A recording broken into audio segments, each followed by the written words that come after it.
Yesterday afternoon, my mom's friend, we'll call her Flower, got kicked out of her house. She rents, but the landlord is really strict and accuses her and her daughter of everything, like missing stuff, any crumbs on the table or floor, to even if there's a single spoon in the sink.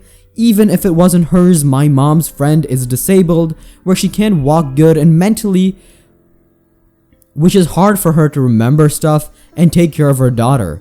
She's terrified they would take her daughter if she asked for support. Even though we try to convince her as it's getting worse, the landlord took advantage of this by telling her every month she didn't pay when she did because she calculated everything with a pen or pencil before giving it to him and is reminded by the papers she uses. Every now and then, the landlord always threatened to kick her out because of her daughter playing and leaving toys out, or even the girl talking to him to ask questions. On the actual story, a Flower came by in the afternoon yesterday really mad, talking absolutely gibberish to me and my mom before she calmed down to explain to us how the landlord kicked her out because her daughter spilled food on the kitchen floor. Let me say she's been dealing with this landlord for a few months and they have no written contract or anything signed. Flower was coming back from Mexico feeling secure they had a place already. Once they came back to California, it was an oral agreement because she was in a hurry to look for any place that is in her budget. It was always a problem to accuse her every day of random things around the house. Once the landlord kicked her out, my parents started helping move everything out. While she asked for her deposit back, she left the room absolutely clean and just how it was before. Not even a scratch on the wall or stains on the floor, but a single broken door knock that should cost at most $60. The landlord refused, saying he wasn't giving it back and that she still owes for the knob and said it cost $500 to fix. That's right, he said $500 to replace a doorknob. Flower and my parents were like, whoa, is this guy serious? Flower said, of course not, I'm not paying $500 to replace a knob, but the $60 can be deducted from the deposit. The landlord refused and they left upset because Flower needed the deposit for another place she found and had no other money and was counting on that deposit. Flower didn't know what to do, so she called the cops to file a report, but was told they couldn't do anything about it and left.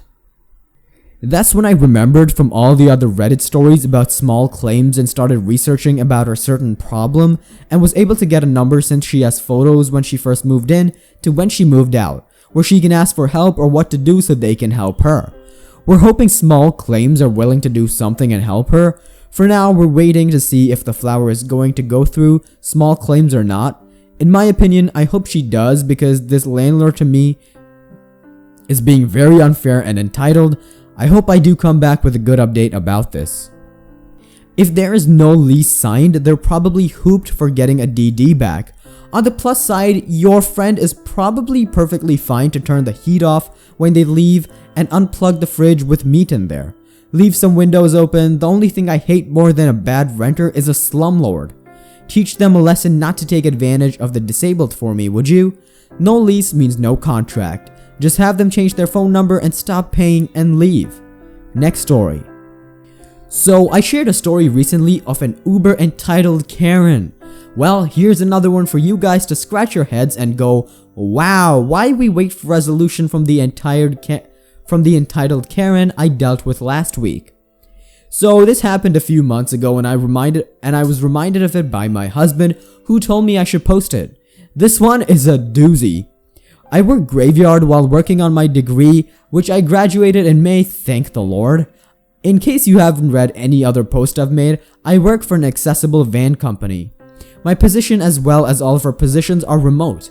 We aren't a huge company but not small by any means. All of our calls are recorded, so it makes me laugh when people try to pull their bullshit and I remind them that these calls are recorded. The company's owner as well as my supervisor have a huge policy that people can't bully us all because they're on the phone, and let me tell you, they try. We offer roadside assistance for our customers, keeping that in mind, our customers. We can unlock a vehicle, dispatch a mechanic, anything that might require roadside assistance. Okay, now that I've painted a picture onto our crazy Karen story, it was her neighbor who called in for her. Then she got on the line. We called him dumb neighbor, DN, and her BF Karen, BK. Something also to note, I'm a veteran, a disabled combat veteran, who was medically retired because of my injuries. This matters in this story. Me. Thank you for calling blank blank. My name is Have a Ducky. How may I help you? DN. Yes, my neighbor's van won't start and she needs to get her son to the hospital. Me. Thinking hospital, it's 4 a.m. Oh no, I hope it's not an emergency. Okay, what's your license plate number and her name? DN. Her name is BK and the plate is FL plate 020202.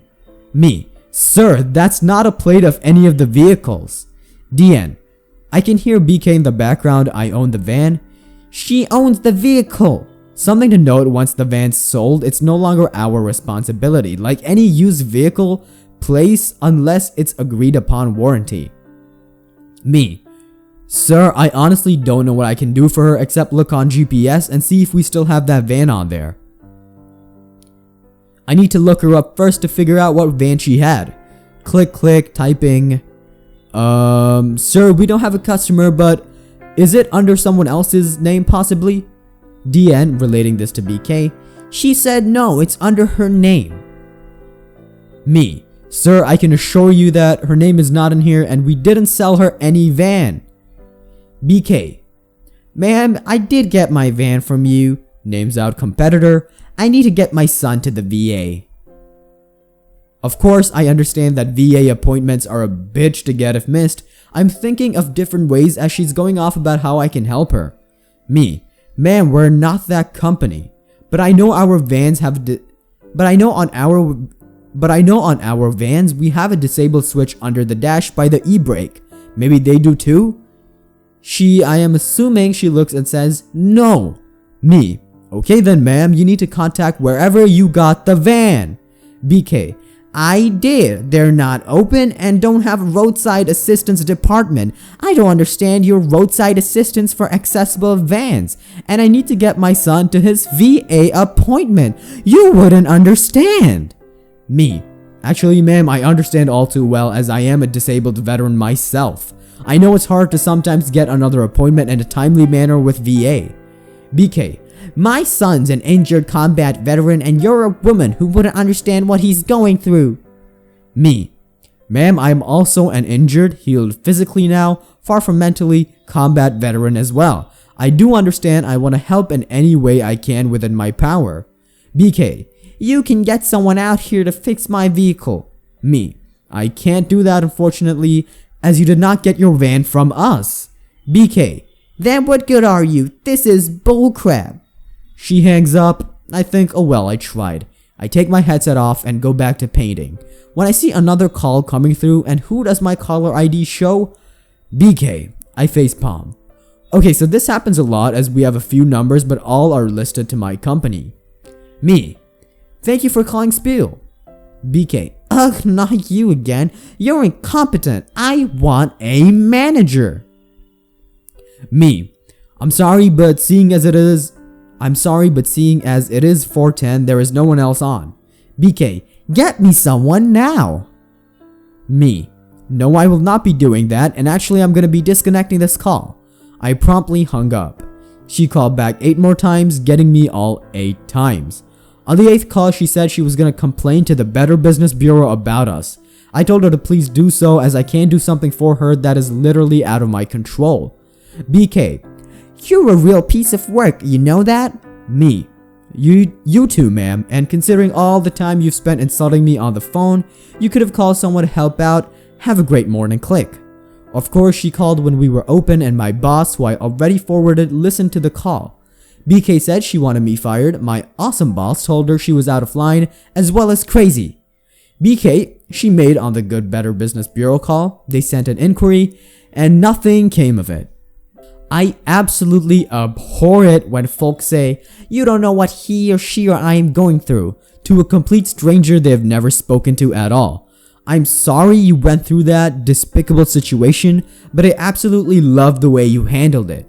Thank you for another good story. The competitor of yours doesn't have anyone answering their calls, But you answered, so you must fix this, /S. I'm not trying to be rude, but couldn't she call cab companies to see if they have vans available?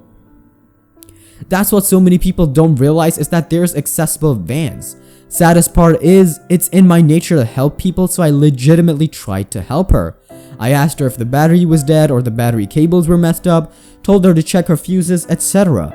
And she was still crappy. Next story. This happened a few hours ago, and I'm not still sure how someone working delivery can be so unaware of his own actions and be so crappy. Names have been changed to protect the innocent, except the entitled POS that caused all of this. Screw that guy. My brother and I like to hang out at a game store near where we live, primarily to play Dungeons and Dragons on the weekend, and sometimes, by which I mean often, we order food for ourselves when we play.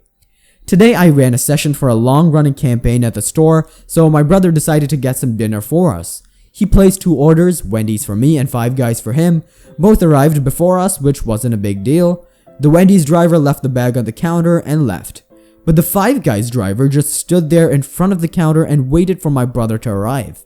When we entered, the Five Guys driver, Ethan, immediately tries to hand my brother the bag. My brother's hands were obviously full with his gaming stuff, dice, books, characters, minis, etc. So tells the guy to just set it down, which he could have done beforehand.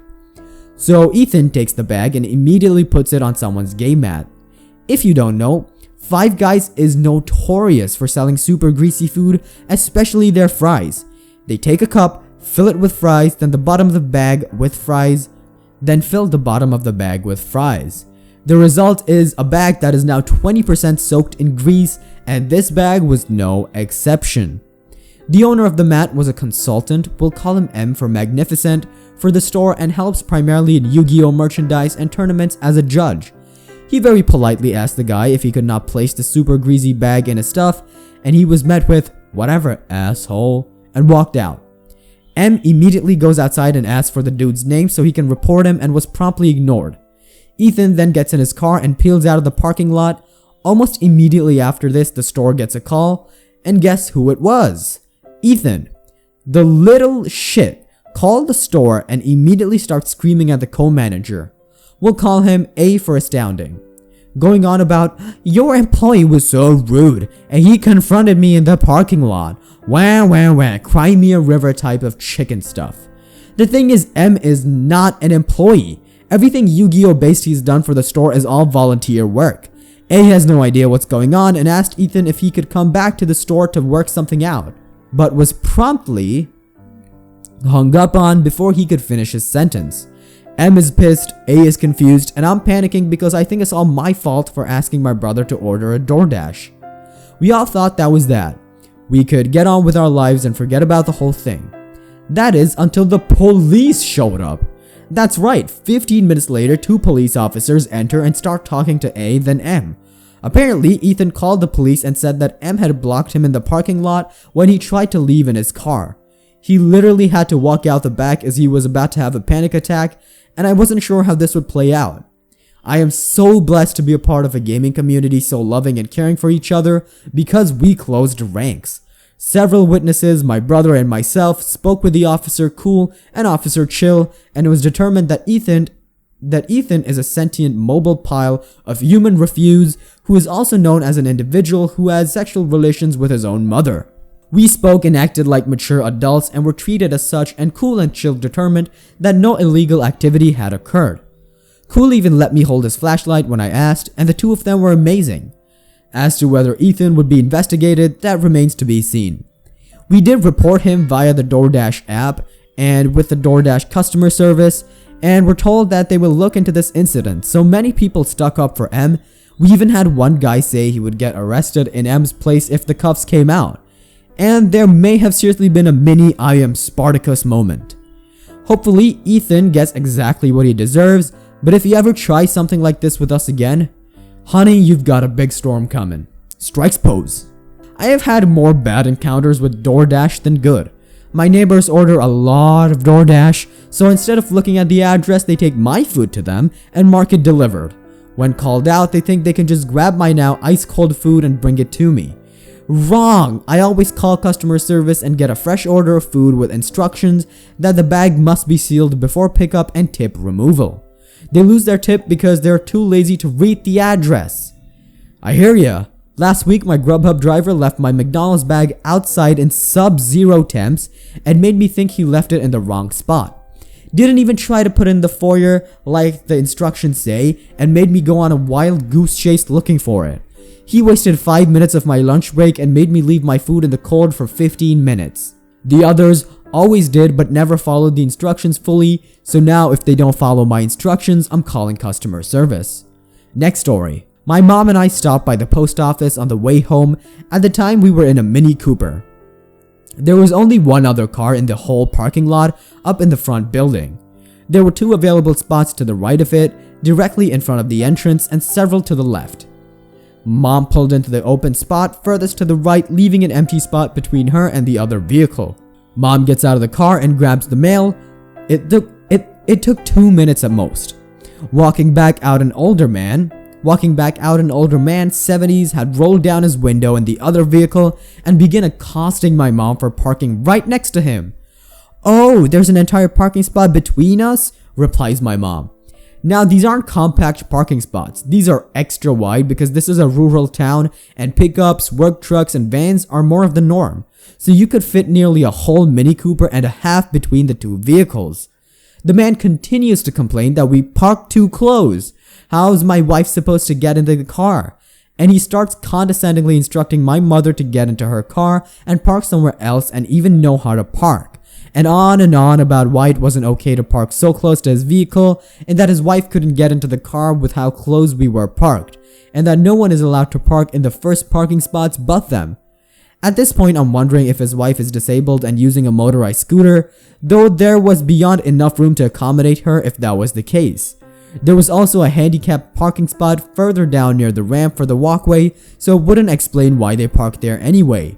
None of this made sense. My mom started arguing back that she was parked nowhere near his vehicle as the man's non-handicapped wife, also in her 70s, walks out, sees our Mini and starts complaining about how we're parked too close to her car. At this point, in a rare moment of rational thinking on her own part, my mom comes to the same conclusion I did, that this isn't worth our time and this was going nowhere, so she just gets in the car as both old kooks continue to rant at us, and we just leave. These are a few things that make old people as mad as when you walk away while they're busy ranting or arguing. As there are few things in life that give me more pleasure than seeing how upset they get because I laughed at them and disrespected them. Because the young people of today have no respect for their elders. Respect is earned, not given. Being 70 years old does not automatically rank you at top of the pecking order to demand respect. You have to earn that privilege. And behavior like above is a shortcut to the bottom of my respect list.